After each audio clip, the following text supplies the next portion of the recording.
Banal at mahabagin naming Amang Diyos sa langit, salamat po sa inyong biyaya at dakilang pag-ibig. Kami sana ay mapunta sa impyerno dahil sa aming kasalanan. Subalit, ikaw ay nahabag sa amin at ilitas mo kami mula sa walang hanggang pagkawasak. Sa araw na Panginoon, kami ay nagtipon-tipon, kaming mga pinabanalang dugo ni Jesus, upang makinig ng inyong salita at makakaroon ng isang pakikisama. Makakaroon tayo ng spiritual lalakas sa pamamagitan ng salita ng Diyos at pakikisama. Bagaman nasa mahirap silang sitwasyon, mangyaring hayaan silang makakaroon ng lakas at umaasa sa Panginoon. Upang malalampasan nila, ito ay ipagpatuloy ang kanilang buhay Kristiyano. Naniniwala kami na ang Tanawan Church ay naitak-ayon sa kalooban ng Diyos. Dalangin namin ang maraming nawang kaluluha at na maligtas sa pamamagitan ng Tanawan Church. Naaway maunawaan namin ang kalooban ng Diyos sa pamamagitan ng itong Lord's Day Sermon. Naaway mabuhay kami upang matupad ang kalooban ng Diyos sa pamamagitan ng aming iglesia. Magkakaroon tayong ng isang isip at magtutulungan sa isa't isa upang may sakatuparan ang kalooban ng Diyos sa pamamagitan ng ating iglesia. Magsimula ang Lord's Day Sermon hanggang sa matapos, ang banal na Espiritu nawa ang sumama at kumabay sa amin. Sa pangalan ng aming Panginoon, Hesus Kristo, kami ay nanalangin. Amen. Okay, buksan po natin ating Biblia. Apokalipsis chapter 2, mula versikulo 1 hanggang 5.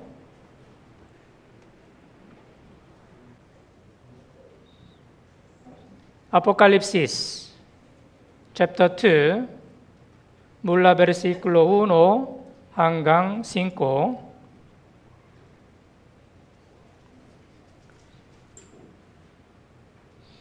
Okay, babasahin ko po. Sa anghel sa iglesia sa Efeso ay isulan mo. Ang mga bagay na ito ay sinasabi ng may hawang na 7 bituin sa kanyang kanang kamay, na lumalakad sa gitna ng 7 gintong ilawan. Alam ko ang inyong mga gawa, ang inyong pagkagawa at pagtitiyaga, at hindi mo mapagtiisan ang masamang tao. At sinubong mo ang mga nagsasabing sila ay mga apostol. Ngunit sila ay hindi gayon. At natulaksan mo silang pawang mga sinungaling. Versikulo 3, alam ko ring ikaw ay may pagtitiis at magsikap ka dahil sa aking pangalan at hindi ka napagod. Ngunit ito ang hindi ko gustong laban sa iyo, iniwan mo ang inyong unang pag-ibig. Verse 5, versikulo 5, okay, basahin po natin ng sabay-sabay. 3, 2, 1.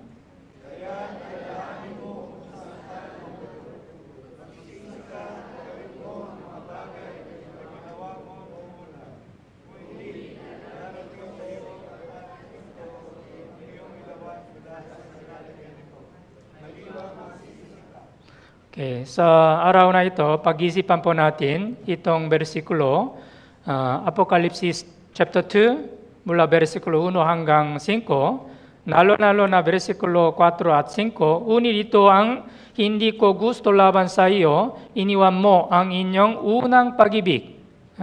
Ito ay problema. Iniwan mo ang inyong unang pag-ibig. Kaya't alalahanin mo kung saan ka nahulog, magsisi ka at sagawin mo ang mga bagay na ginawa mo noong una. Kung hindi, darating ako sa iyo at aalisin ko ang inyong ilawan mula sa kinalagyan nito, malibang magsisika. Yeah.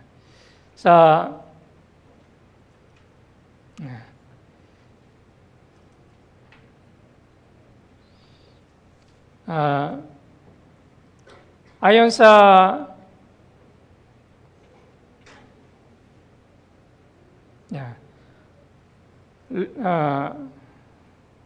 Apocalypse chapter 1 verse 20, pitong bituin at pitong gintong ilawan.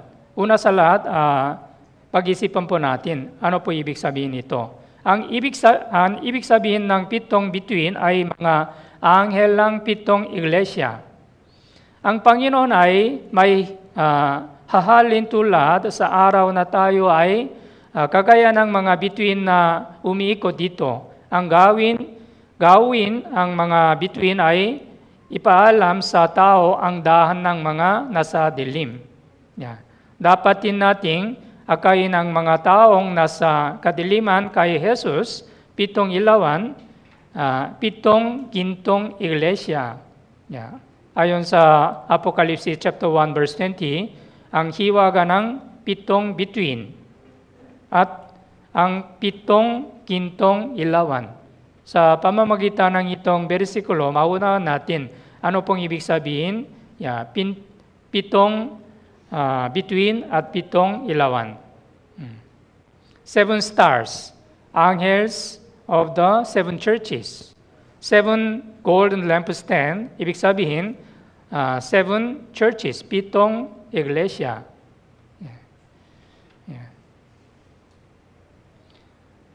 Nangniningas na ilawan ay larawan ng nangliliwanag sa gawa ng banal na Espiritu.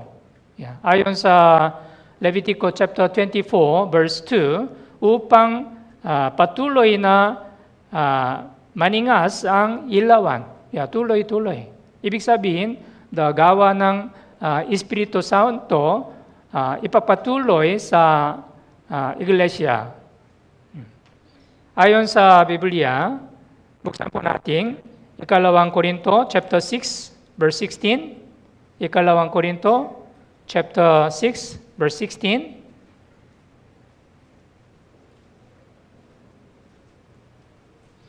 Okay. Ikalawang Korinto, chapter 6, verse 16. Basahin po natin ng sabay-sabay. 3, 2, 1.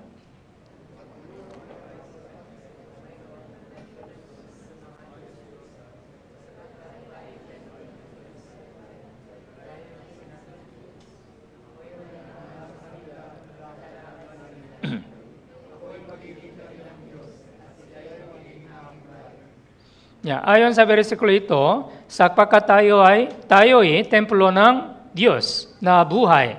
Gaya ng sinabi ng Diyos, ako'y mananahanan sa kanila at lalakad sa gitna nila. Ano pong ibig sabihin? Ngayon araw, ang banal na Espiritu ay nasa iglesia at kumikilos sa atin.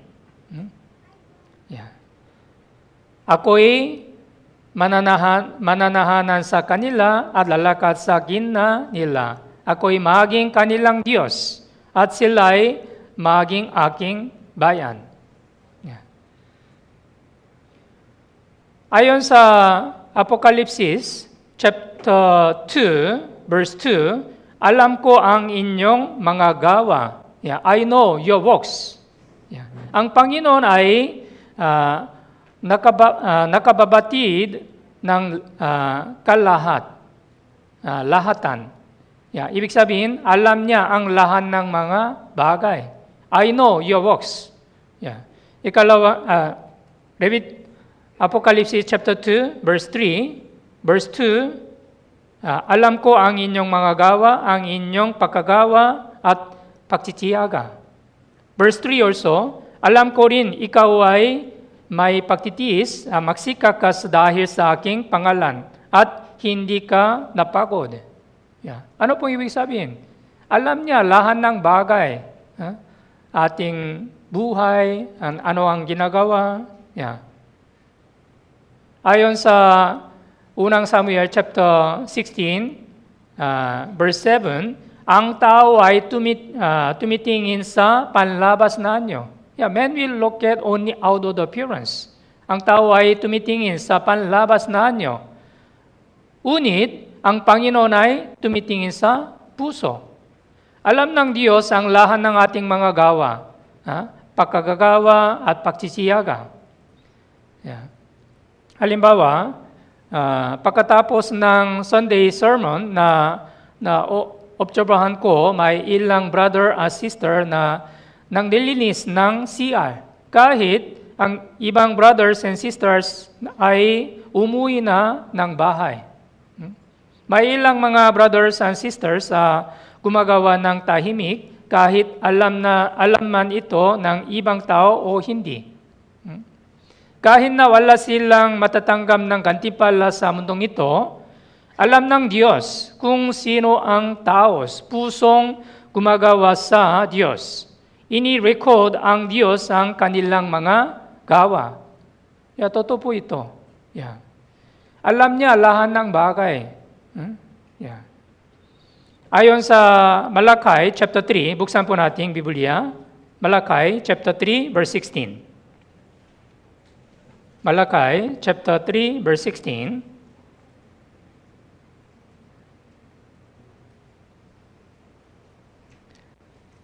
Malakay chapter 3, verse 16.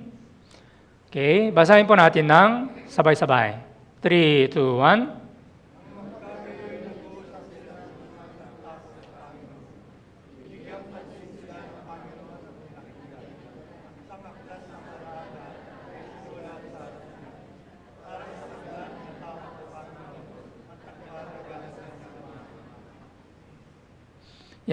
Ayon sa versikulo ito, nang makagagayoy, nag-uusap silang mga natatakot sa Panginoon, binigyan pansin silang Panginoon at pinakinggan at ang isang aklan ng alala ay isinula sa harap niya. Dapat nating malaman na nakikita ng Panginoon ang lahat ng ating ginagawa at itinatala niya ang lahat. Kaya, I know your works. Alam ng Diyos lahat ng bagay.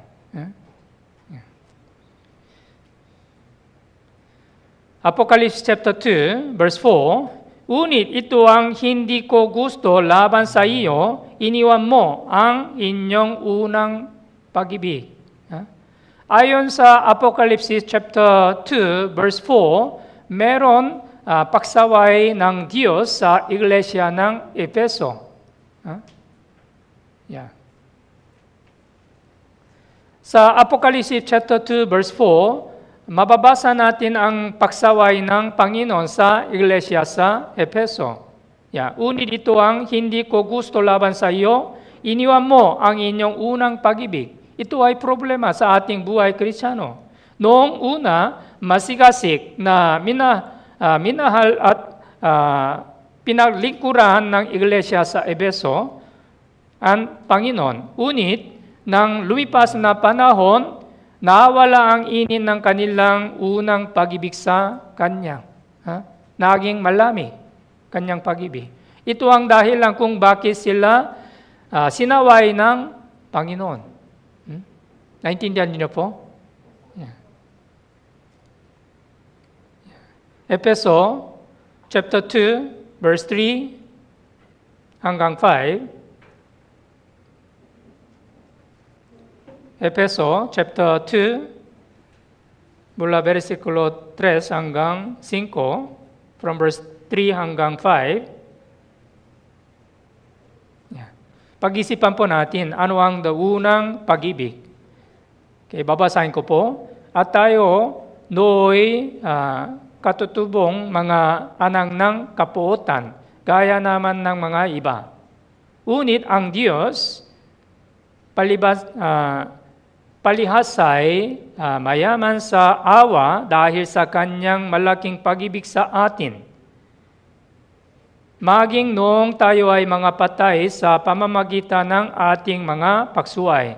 Binuhay niya tayo kay Kristo. Sa pamamagitan ng biyaya, kayo'y naligtas. Yeah.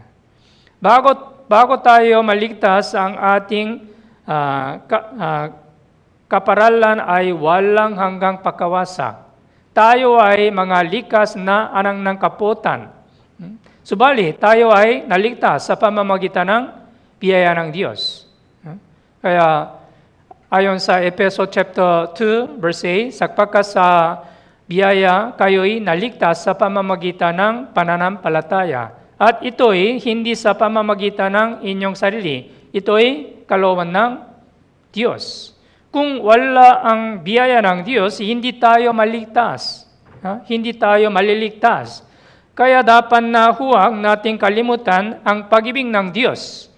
Dapat nating alalahanin ang biyaya ng Diyos kung gaano ito dakila. Naintindihan niyo po? Yeah. Ayon sa Roma chapter 5, mula versikulo 5 hanggang versikulo 5 at versikulo 8, sa pamamagitan ng itong versikulo, naunaw natin kaano dakilang pag-ibig ng Diyos. Okay, una, versikulo 5, ang pag-ibig ng Diyos ay ibinuhos sa ating mga puso sa pamamagitan ng Espiritu Santo. Yeah. And versikulo 8, subalit, pinatutunayan ng Diyos ang kanyang pag-ibig sa atin. Na noong tayo ay makasalanan pa, si Kristo ay namatay para sa atin. Sa pamamagitan ng dakilang pag-ibig ng Diyos, naligtas na. Yeah. Inilarawan ng ilang Kristiyano na hindi natin may susulat ang pag-ibig ng Diyos kahit gagamitin natin ang tubig sa dagat upang gawing tinta sa langit. Ang pag-ibig ng Panginoon ay napakadakila at hindi kayang ipahayag ng ganap ng anumang salita. Tama po ba? Opo. Yeah. Bakit mo inibig? Bakit mo inibig si Jesus? Dahil una tayong inibig ni Jesus at iligtas tayo mula sa walang hanggang pagkawasa. Ang mga nakaunawa ng tunay na pag-ibig ni Jesus ay hindi makakalimos sa kanyang pag-ibig. Huwag kalimutan ang dakilang pag-ibig ng ating Panginoon. Pero ayon sa Efeso chapter Apocalypse chapter 2 verse 4, iglesia sa Efeso, sila ay nalimutan pag-ibig ng Diyos. Yeah. Buksan po natin Biblia, unang Pedro chapter 1 verse 8 and verse 9. Unang Pedro chapter 1 verse 8 verse 9.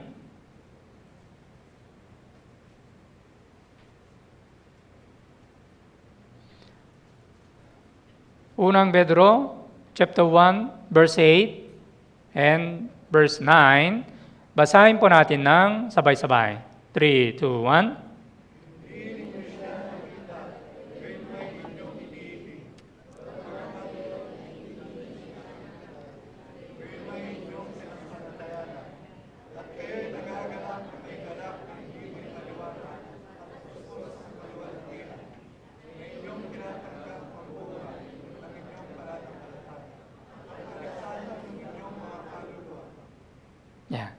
Hindi ninyo siya nakita, gayon may inyong iniibig.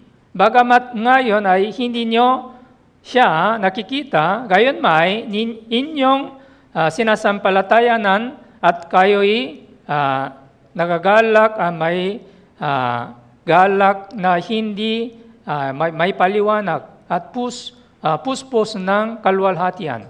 Yeah.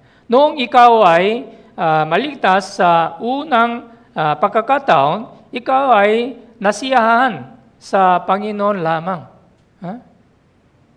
Paano naman ngayon? Ikaw ba ay talagang nasisiyahan sa Panginoon lamang? O mayroon kang ibang bagay sa inyong puso na inyong inhibig? Ayon sa unang Juan chapter 2, verse 15, do not love the world, the things. Yeah.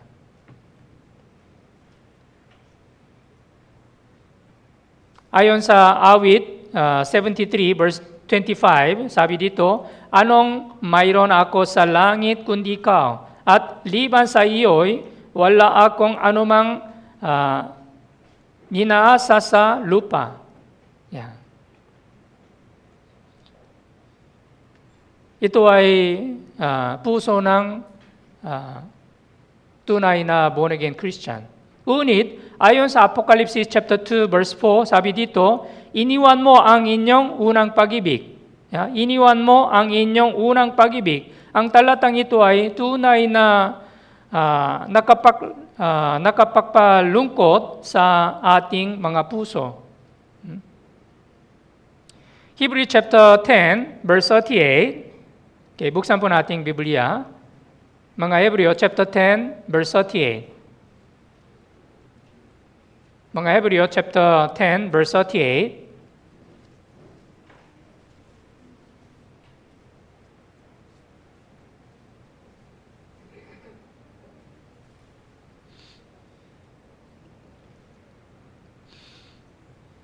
Hebreo chapter 10 verse 38. Okay, basahin po natin ng sabay-sabay. 3, 2, 1.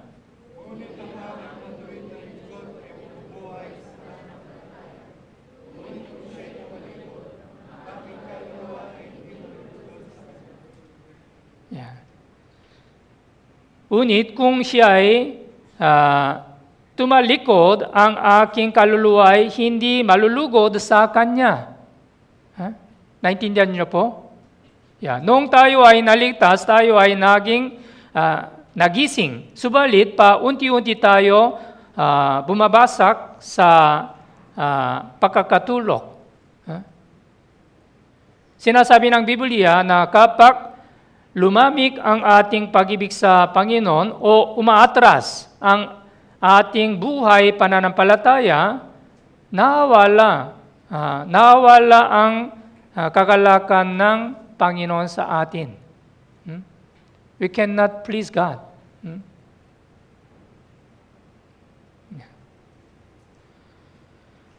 Ayon sa Matthew chapter 25, ang talinghanga ng piging ng kasal. Inihambing ang mga ikakasal na naghihintay sa Panginoon na siyang bridegroom. Matthew chapter 25 verse 5, samantalang naantala pa ang lalaking ikakasal ay inaantok silang lahat ay nakatulog.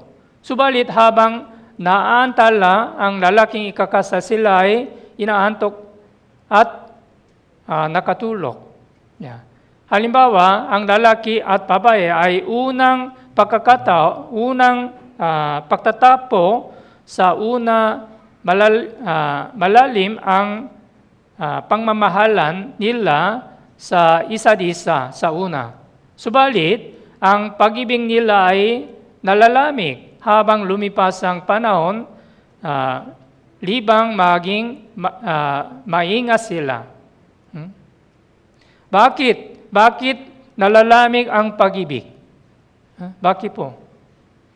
Ayon sa unang Juan chapter 2 verse 15, huwag ninyong ibigin ang sanlibutan ni ang mga bagay na nasa sanlibutan. Ang pag-ibig na Ama ay wala sa sinumang umibig sa sanlibutan. Do not love this world. If you love this world, the love of God is not in you. Huwag ninyong ilagay ang makamundong bagay sa inyong puso. Sa halip, ang Diyos, dapat mong gawin ang lahat ng makakakaya mo upang lumago sa inyong pananampalataya. Matapos na maligtas ka, kung hindi ka magsisimba, hindi ka nakikinig ng salita ng Diyos, at hindi nakpapabasa ng Biblia, paano ka makakaroon ng sinserong buhay Kristiyano? Tama po ba? Ang inyong buhay ay walang pagkakaiba sa mga hindi mananampalataya. Yeah. Kung hindi mo gagawin ang lahat, wala kang makagagamit ng anumang bagay sa inyong buhay, Kristiyano. Yeah. Kawikaan chapter 8, verse 17, sabi dito, iniibig ko silang sa akin ay umiibig, at ako'y natatakbuhan ng humahanap sa aking masigasig. Kapag mahal natin ang Panginoon, lalo niyang inubuhos ang kanyang pag-ibig sa atin. Kawikaan chapter 8, verse 33 and 34, makinig kayo sa turo at magpakatalino at huwag ninyong pababayaan ito. Mapalad ang taong nakikinig sa atin na magpabantay araw-araw sa aking mga tarangkahan na naghihintay sa mga hiligi ng aking mga pintuan. Ang taong may pananabik sa salita ng Diyos at may maimtim na naghahanap sa Kanya ay magagagamit ng karunungan, lalo na siyang lalalapin ng Panginoon.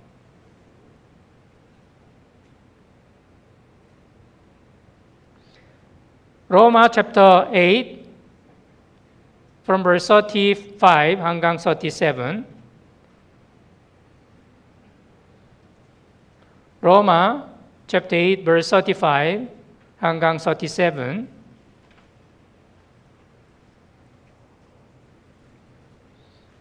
Okay, basahin po natin ng sabay-sabay. 3, 2, 1.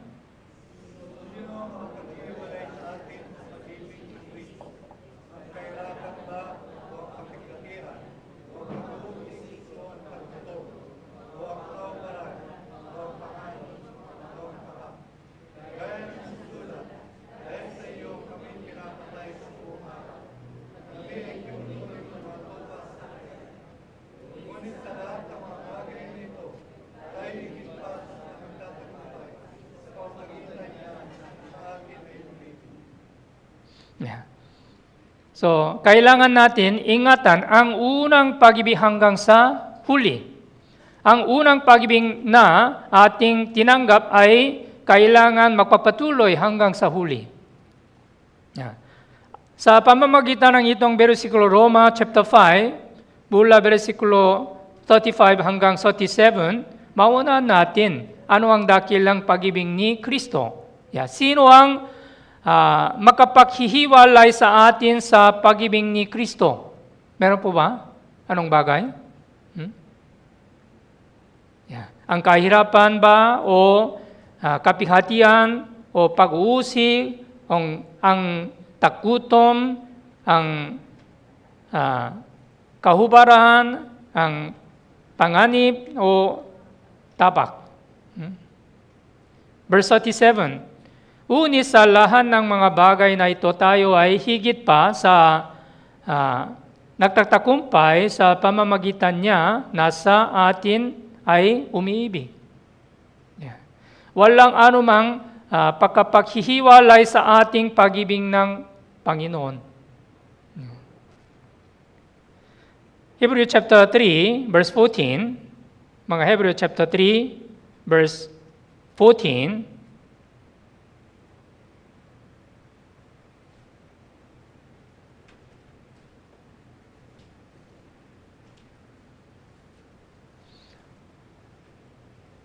okay, Hebrew chapter 3, verse 14. Basahin po natin ng sabay-sabay.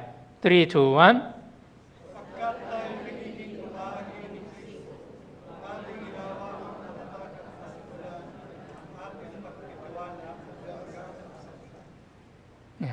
Sapagkat tayo ay nagiging kabahagi ni Kristo kung ating hinahawak ang matatak ang pagsimula ng ating pagtitiwala hanggang sa katapusan. Yeah. Ang pasimula ng ating pagtitiwala hanggang sa katapusan. Ito ay napakamahalaga. Mula nang tayo ay maligtas hanggang sa araw na humahanap tayo sa Panginoon, kailangan natin ingatan at pananatilihin ang ating pananampalataya. Yeah. Repent and do the first work. Yeah. Kung nakalimutan natin ang ating unang pag-ibig sa Panginoon o lumayo tayo sa Kanyang iglesia, sasawain tayo ng Panginoon. Kung hindi tayo magsisi hanggang sa huli, binabalaan niya ang gawin ng Banal na Espiritu sa ating kalagitanan. Yeah. Apocalypse chapter 2, verse 5. Apocalypse chapter 2, verse 5, main versikulo ito. Basahin po natin ng sabay-sabay. 3, 2, 1.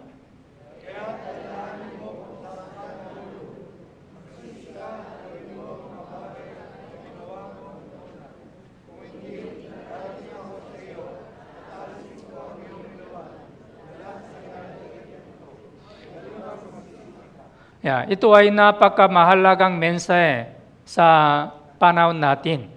Kaya't alalahanin mo kung saan ka nahulog, magsisi ka at gawin mo ang mga bagay na ginawa mo noong una.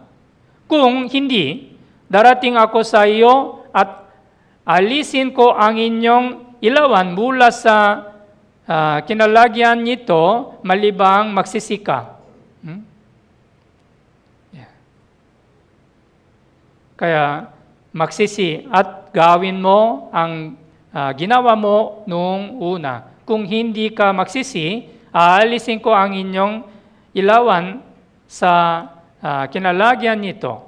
Yeah. Kaya pag-isipan po natin ito. Kailangan suriin natin ang ating pananampalataya na individual na dapat na magsisi kung mayroon nagawang mali. Sa tuwing may panahon tayo, dapat nating suriin ang ating pananampalataya ayon sa salita ng Diyos. Kung titingnan mo ang aklat na Nehemias, may tatlong mahalagang pintuan na kailangan nating tandaan. Matapos na makabaling ni Nehemias sa Jerusalem, simulan niyang itayo ang pader ng Jerusalem at 10 pintuan upang maprotektahan Jerusalem mula sa mga kabalan. Ang 10 pintuan ito ay may napakabuluhang kahulugan sa ating buhay, Kristiyano. Ang ating pananampalataya dapat based din sa matibay na pundasyon. Sa 10 pintuan ito, titingnan natin ang 3 pintuan, mahalagang bagay na kailangan nating alalahanin. Unang pintuan, ito ay ayon sa Nehemiah chapter 3, verse 1, pintuan ng mga tupa. Pintuan ng mga tupa. Ano pong ibig sabihin? Pintuan ng mga tupa. Ang ating buhay Kristiyano ay nagsisimula sa pamamagitan ng tupa at pintuan ng tupa at magtatapos sa pintuan ng tupa. From ship gate to the ship gate. Ano pong ibig sabihin? Buksan po natin Juan chapter 10 verse 7 hanggang 9. John chapter 10 from verse 7 hanggang verse 9.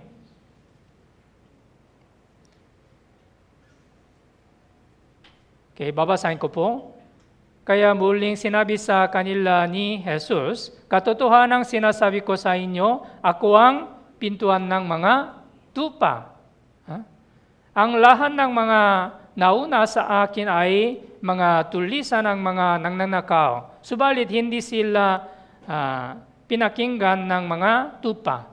Ako ang pintuan. I am the door. Ako ang pintuan. Ang sino mang pumasok sa pamamagitan ko ay maliligtas at papasok sa lalabas at makakatakbo ng pastulan. Ako ang pintuan.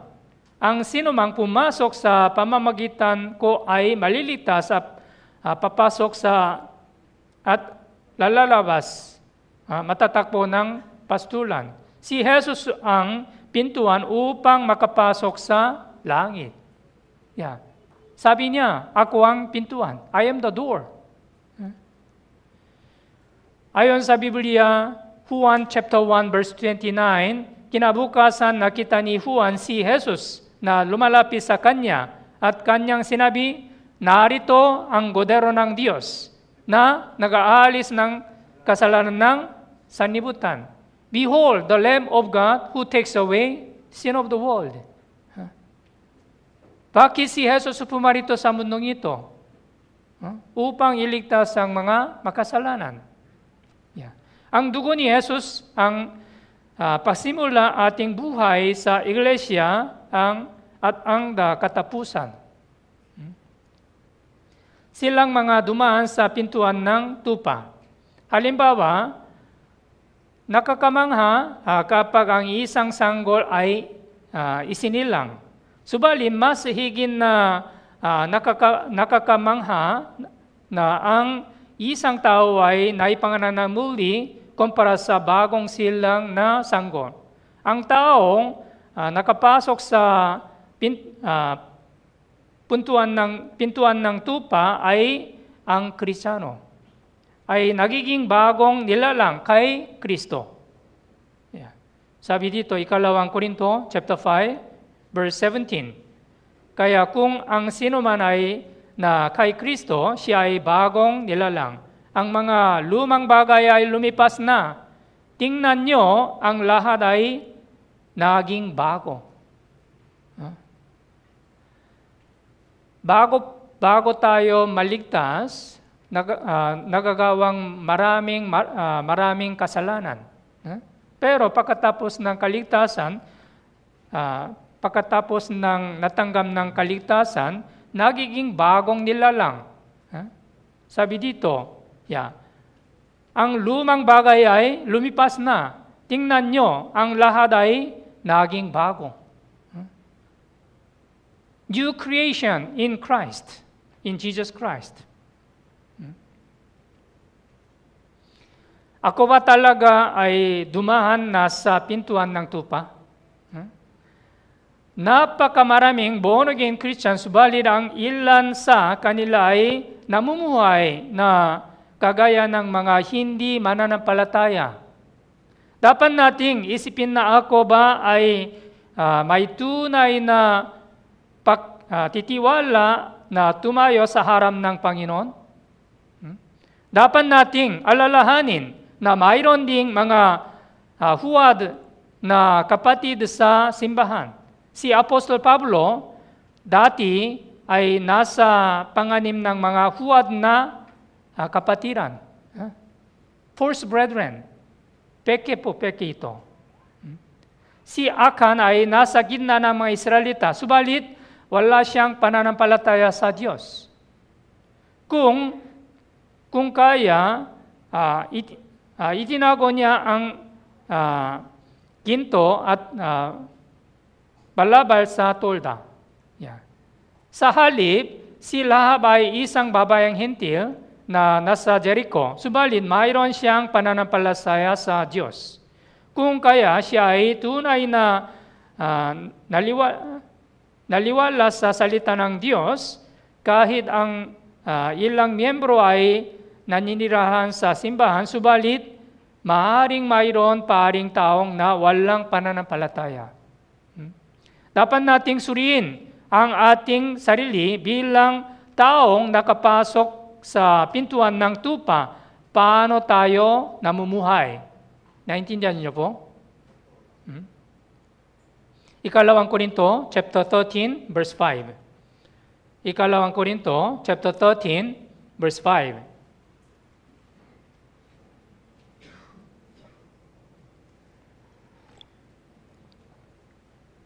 Basahin po natin ng sabay-sabay. 3, 2, 1.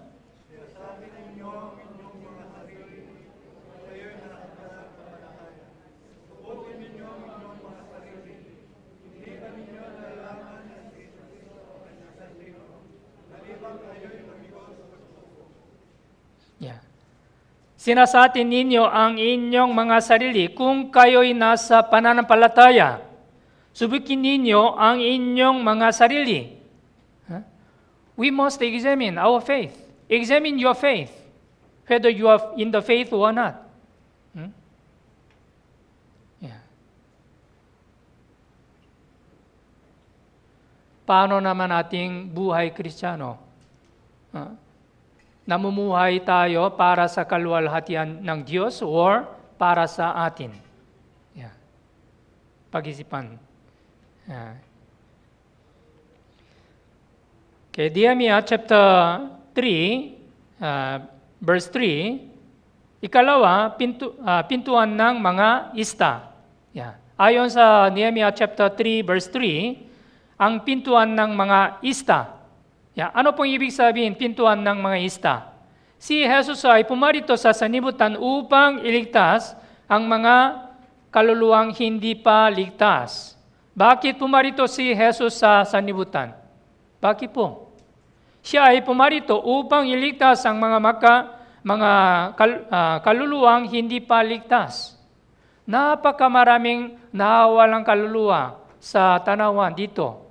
Bakit itinatayo iglesia ng tanawan? Upang iligtas ang mga makasalanan. Yeah. Kaya Marcos chapter 1 verse 38, si Jesus ay napakaabala upang ipangaral lang salita ng Diyos. Tuloy-tuloy. Yeah. Marcos chapter 1 verse 38, sinabi niya sa kanila, pumunta tayo sa iba pang mga karating bayan upang ako'y makapangaral din naman doon sapagkat dahil dito ako'y naparito.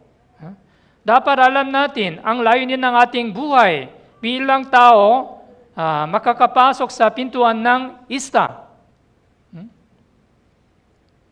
Ang halaga ng buhay na born-again Christian ay dumaan sa pintuan ng ista. Ano ang layunin ng buhay ako? Ano ang layunin ng buhay ko? Para saan nabubuhay? Para sa pera o upang matakumpay ka o pera para ano? Alam natin na tayo ay nabubuhay upang maligtas ang mga kaluluwang hindi pa ligtas. Matthew chapter 4 verse 19, sinabi ni Jesus sa alagad, sumunod kayo sa akin at gagawin ko kayong mga mamamalakaya ng mga tao. Follow me, I will make you fishers of men. Dati, alagad ni Jesus mangangista. Pero, sabi niya, gagawin ko. Sumunod kayo sa akin. Gagawin ko kayong mga mamamalakaya ng mga tao. Sumunod ka sa akin at gawin kitang mamamalakaya mga tao. Ang layunin ng buhay ni Apostol Pedro ay maliligtas ang mga kaluluwang hindi pa ligtas.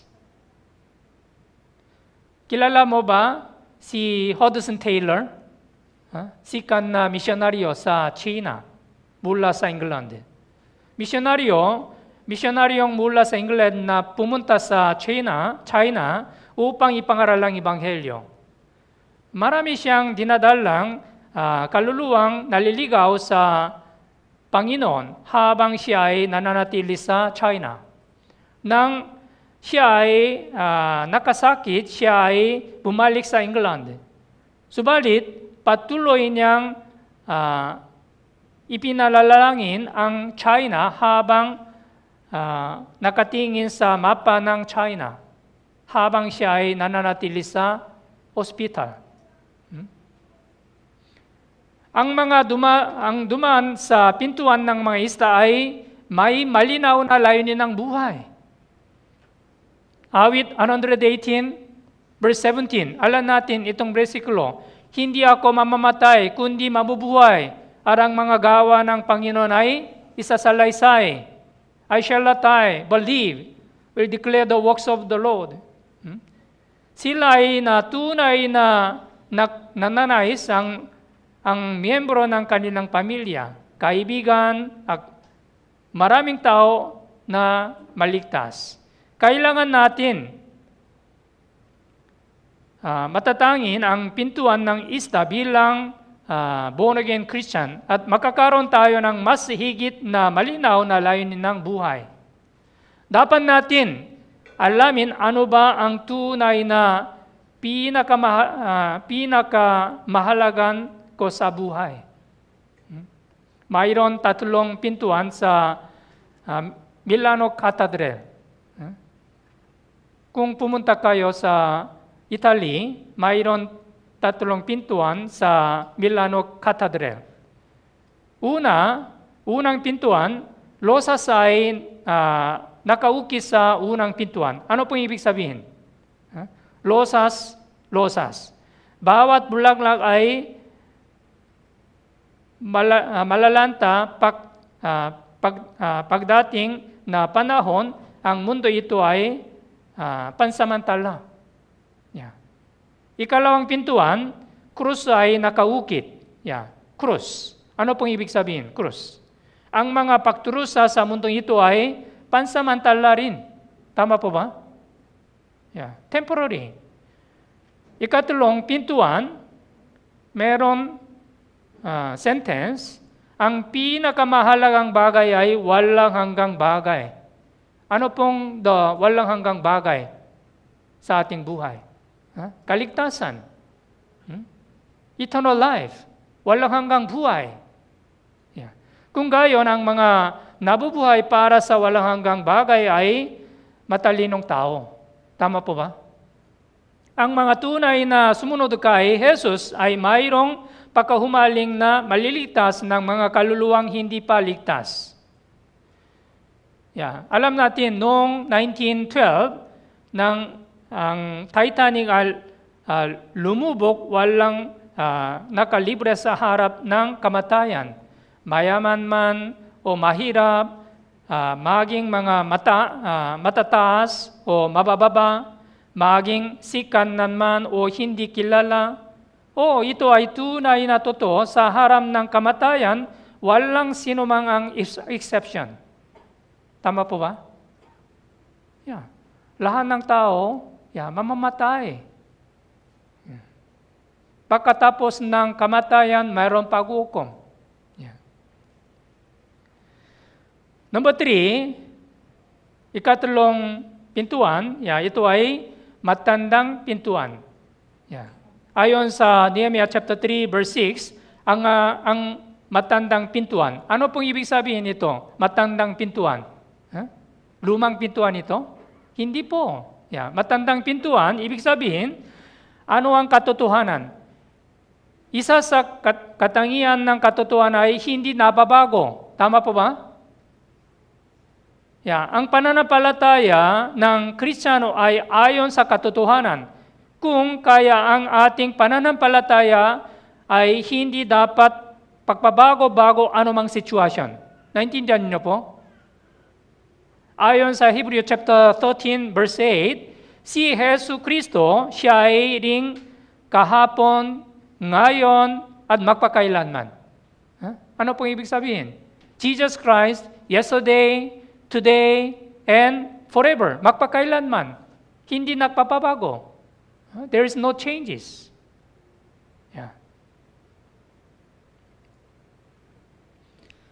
Buksan po natin Jeremias chapter 6 verse 16.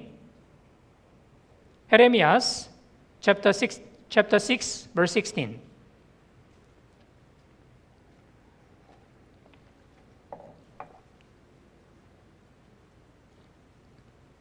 Jeremias chapter 6, verse 16.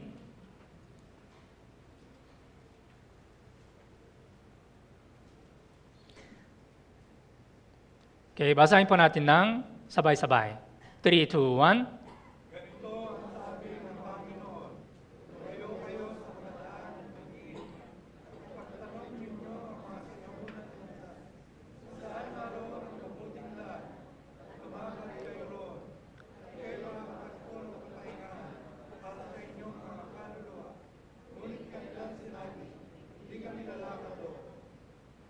Yeah.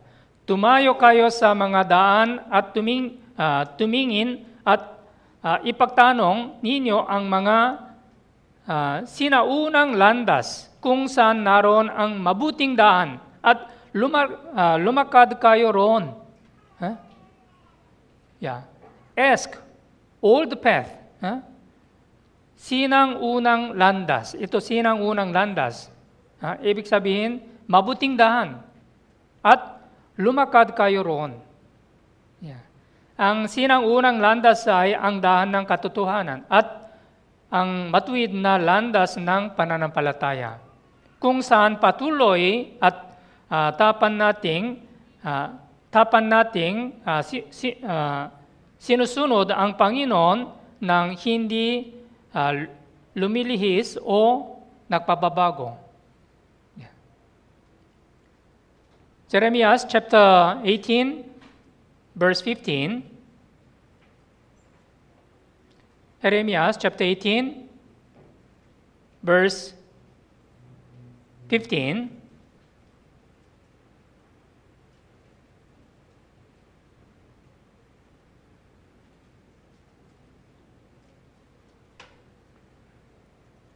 Okay, basahin po natin ng sabay-sabay.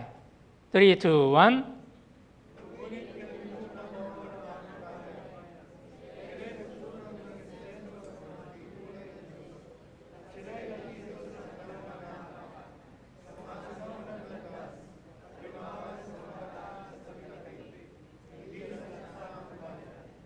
Yeah.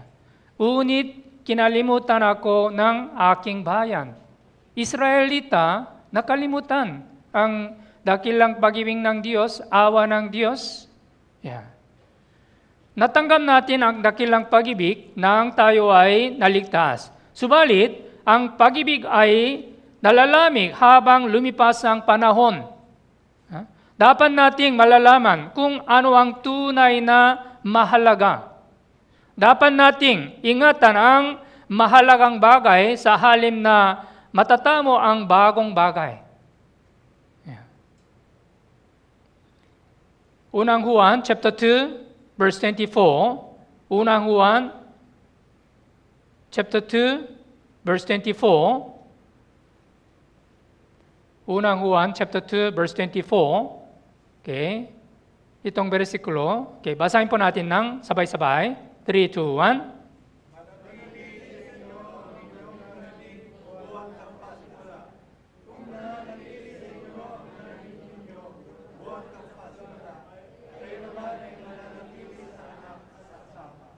Yeah. Manatili sa inyo ang inyong narinig buhat ng pasimula. In the beginning. From the beginning. Kung nananatili sa inyo ang narinig ninyo, buwan ng pasimula, kayo naman ay mananatili sa anak at sa ama. Yeah. Kaya, pagkatapos ng natanggap ng kaligtasan, kailangan nananatili sa tunay na iglesia. Ito po ay napakamahalaga.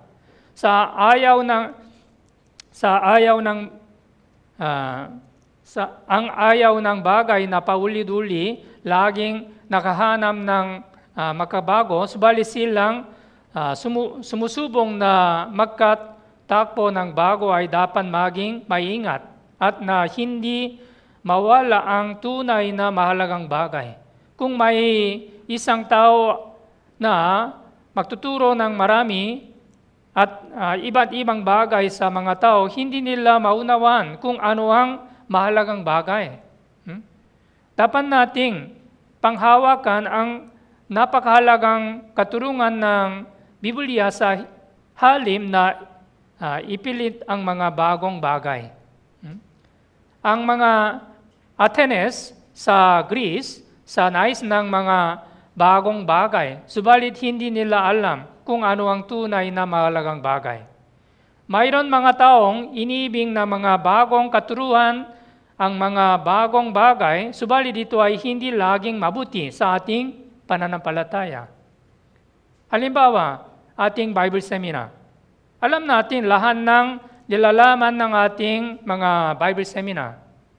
Kahit alam na natin ang nilalaman ng Bible seminar, dapat tayong sumamang makikinig upang maakay ang mga kaluluwang hindi pa ligtas. Itinuturo din sa atin ito ng Biblia ng uting-ulit, paulit-ulit. Sabi dito, Philippians chapter 3, verse 1, Philippians chapter 3, verse 1, babasahin ko po. Kahuli-hulian mga kapatid ko, magagalak kayo sa Panginoon. Ang sumulat sa inyo ng gayon din, mga bagay ay hindi kalabisan sa akin, kundi para sa inyong ililigtas, for your safety. Maging si Apostol Pablo ay paulit-ulit na itinuro ang mahalagang katotohanan ito, napakamahalaga ng Ebanghelyo. Dahil dito, ang mensahe ng nilalaman nito ay hindi kailanman maaaring baguhin. Hebrew chapter 3, verse 14. Mga Hebrew chapter 3, verse 14. Basahin po natin ng sabay-sabay. 3, 2, 1.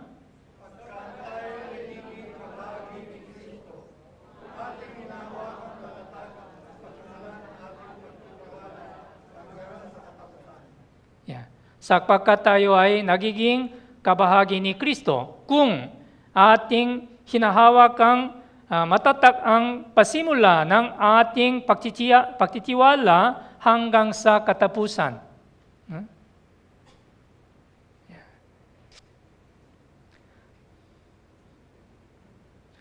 Apocalypse chapter 2, verse 4. Okay, babasahin ko po. Ngunit ito ang hindi ko gusto laban sa inyo. Iniwan mo ang inyong unang pag-ibig. Ang pasimula ng iglesia ng Efeso ay mabuti, subalit iniwan nila ang kanilang unang pag-ibig. Ito ay problema. May ilang mga tao na kagaya ng iglesia ng Efeso. Nang una, nang sila ay na born again, namumuhay sila para sa Panginoon, na may pagkahumaling, subalit nakalimutan nila ang pag-ibig. At sila ay dumadalo na lamang sa simbahan kagaya ng relihiyosong tao. Pero walang sigasig, ang walang tunay na pag-ibig sa ating Panginoon. Ayon sa ikalawang Timoteo chapter 3 verse 5, sabi dito na may anyo ng kabanalan, unit tinatanggihan ang kapangyarihan ito. They have a form of the godliness, but denying its power. Why? Anong nangyari kung nakalimutan natin ang pag-ibig ng Panginoon at iniwan ang kanyang pag-ibig? Walang kapangyarihan ang pagkahumaling sa Panginoon. Apocalypse chapter 3, verse 15, 16. Apocalypse chapter 3, verse 15, 16. Okay, basahin po natin ng sabay-sabay. 3, 2, 1.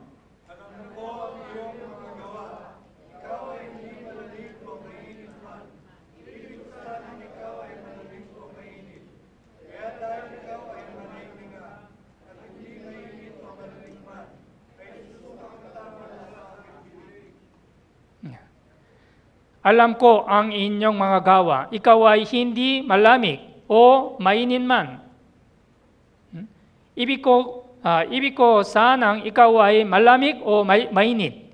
Kaya dahil ikaw ay malahinga at hindi mainit, malamig man, ay isusuka kita mula sa aking bibig.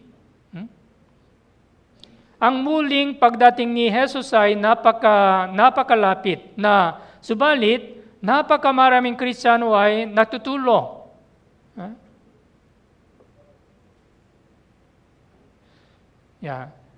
Ayon sa Matthew chapter 25, samantalang naantala pa ng lalaking ikakasal ay inaantok silang lahat ay nakatulog. Kung ikaw ay natutulog sa pananampalataya, kagaya ng babaeng ikakasal na naghihintay sa lalaking ikakasal, dapat kang gumising. Gumising ang maging handa para sa Panginoon. Dapat nating suriin ang ating pananampalataya kung iniingatan natin ang unang pag-ibig o hindi. Apocalypse chapter 2, verse 5. Basahin po natin ng sabay-sabay. 3, 2, 1.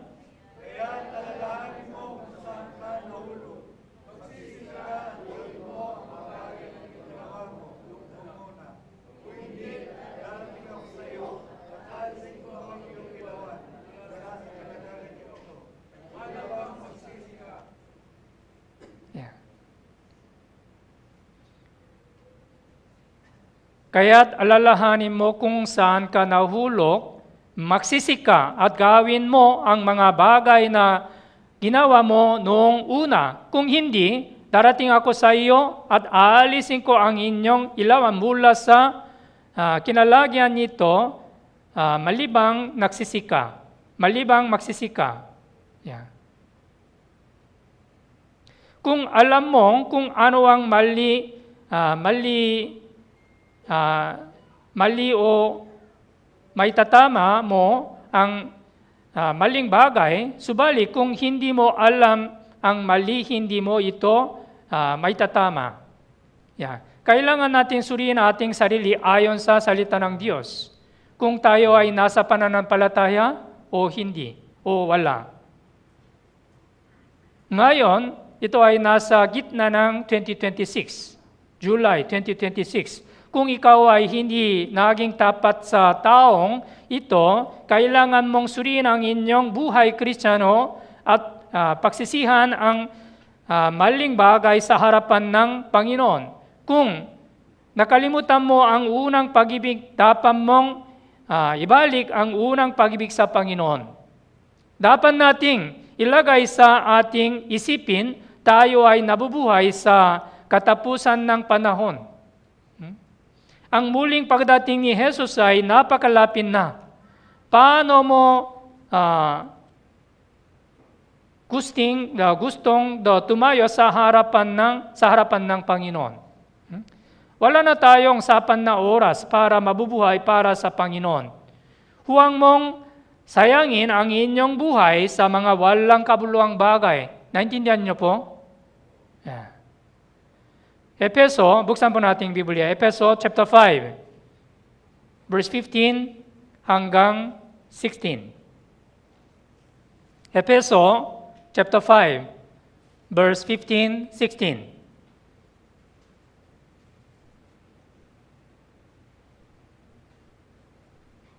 Okay, basahin po natin ng sabay-sabay. 3, 2, 1.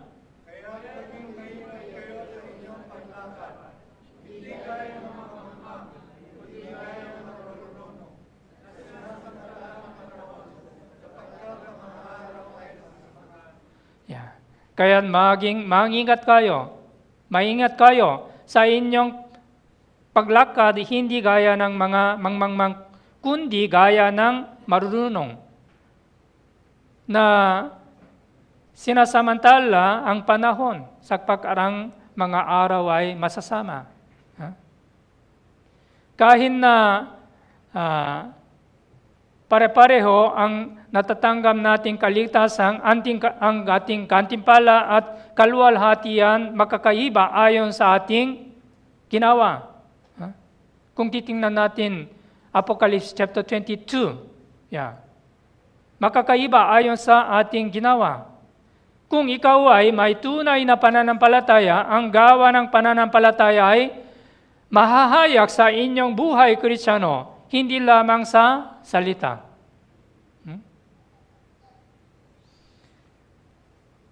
Unang Korinto chapter 15 verse 18. Unang Korinto chapter 15 verse 18. Babasahin ko po. Kaya mga kapatid kong minamahal, kayo'y maging matatag, hindi nakikilos na laging saganasagawa ng Panginoon. Yamang nalalaman ninyo na hindi walang kabuluhan ang inyong gawa sa Panginoon. Naintindihan niyo po? Ito ay salita ng Diyos. Yamang nalalaman ninyo sa hindi walang kabuluhan sa inyong gawa sa Panginoon. Sinabi rin ni Apostol Pablo na dapat ang born again Christian ay makakaroon ng higit na sincierong buhay Kristiyano. Maging matatag, hindi nakikilos, laging sagana sa gawa ng panahon. Ang pamumuhay sa Panginoon ay higit na mahalaga kumpara sa anumang bagay. Bilang born again Christian, dapat nating malalaman kung ano ang tunay na mahalaga. Ang ilan ng inyong oras, material na bagay sa pagliligtas na mga kaluluwang hindi paligtas ay hindi walang kabuluhan, kundi pinakamahalagang bagay na ito. Ayon sa Roma chapter 12 verse 11, huwag maging tamad sa pagsisikap, maging maalap sa espiritu na naglilingkod sa Panginoon. Ayon sa talatang, ako ay talagang nalalangin na ang ating mga brothers and sisters ay mas maging sincero at tapat upang ipangaral lang Ebanghelyo dito sa Tanawan. Ito ay ang kalooban ng Diyos. Ang Diyos ay nangnanais, lahat ng tao ay maligtas.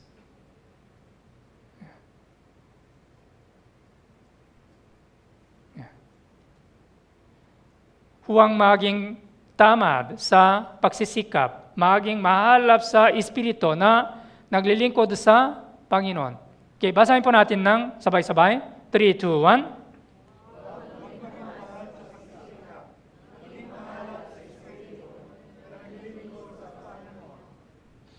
Bilang mga Kristiyano, namumuhay sa mga huling araw, kailangan natin lalong maging masigasig sa paglilingkod sa Panginoon at makibahagi sa Kanyang gawin. Sapagkat ang ating panahon ay ang panahon nalalapit na ang muling pagparito ng ating Panginoon. Ipinapalalangin ko na tayo lahat ay mamumuhay sa pananampalatayang nagbibigay kagalakan sa Panginoon. Naintindihan niyo po? Okay. So, sa araw na ito, ayon sa Apocalypse chapter 2, mula versikulo 1 hanggang 5, natutunan natin mahalagang the lessons sa pamamagitan ng itong bersikulo. Okay, hanggang dito lamang po. Malalangin po tayo. Banal at mahabagin naming amang Diyos sa langit, salamat po sa inyong biyaya at dakilang pag-ibig. Nagpapasalamat sa ating Panginoon sa araw na ito dahil ibinigay na itong magandang pagkakataon upang mag-aaral ng salita ng Diyos at upang naunawa na ang kalooban ng Diyos para sa ating iglesia. Sa araw na ito, natutunan natin tungkol sa Apocalypse chapter 2, mula versikulo 1 hanggang 5, maunawan natin bilang isang born-again Christian, paano namumuhay para sa kaluwalhatian ng Diyos. makakaroon ng mahalap na pag-ibig at maglilingkod sa ating Panginoon. Alam natin, malapit na ating ikalawang pagdating ni Hesus Kristo, kaya mabubuhay kami para sa kaluwalhatian ng Diyos at matupad ang kalooban ng Diyos sa pamamagitan ng aming buhay. Ipapatuloy natin ang buhay nating Kristiyano hanggang sa ikalawang pagdating ni ating Panginoon Hesus Kristo. Maraming salamat po sa inyong biyaya, ang dakilang pag-ibig. Idinadalangin namin sa pangalan ng aming Panginoon Hesus Kristo. Amen. Okay, maraming salamat po.